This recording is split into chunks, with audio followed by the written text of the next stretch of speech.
तर राहुल नार्वेकरांनी लोकशाहीची हत्या केली असं उद्धव ठाकरे म्हणालेत। उद्धव ठाकरे यांनी राहुल गांधी नार्वेकरांवर हा हल्लाबोल केला आहे।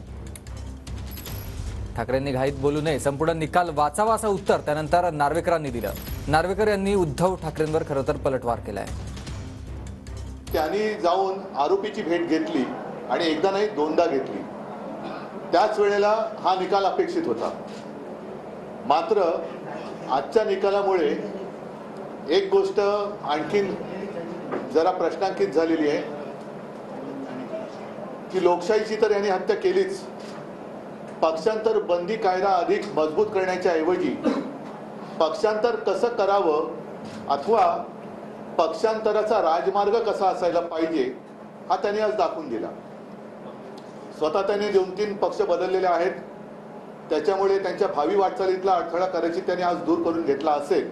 निर्णय देत असताना कायद्यातल्या या संदर्भातल्या संविधानातल्या या संदर्भातल्या ज्या तरतुदी आहेत त्याचं तंतोतंत पालन करून सर्वोच्च न्यायालयाने दिलेले जे निकष आहेत त्या सर्वांचं पालन करून हा निर्णय घेण्यात आला आहे। लोकशाहीची हत्या जी आहे ती तुम्ही केली अशी प्रतिक्रिया उद्धव ठाकरेंनी दिली आणि सर्वोच्च न्यायालयात मला वाटतं सन्मान्य उद्धव ठाकरे साहेबांनी थोडं घाईत बोलण्यापेक्षा मी जो निर्णय दिला आहे तो संपूर्णपणे वाचावा आणि त्याचं आकलन केल्यानंतर त्यांना तो समजेल अशी मला खात्री आहे आणि तो समजल्यानंतर त्यांच्या मनातला गैरसमज दूर होईल असा मला विश्वास आहे।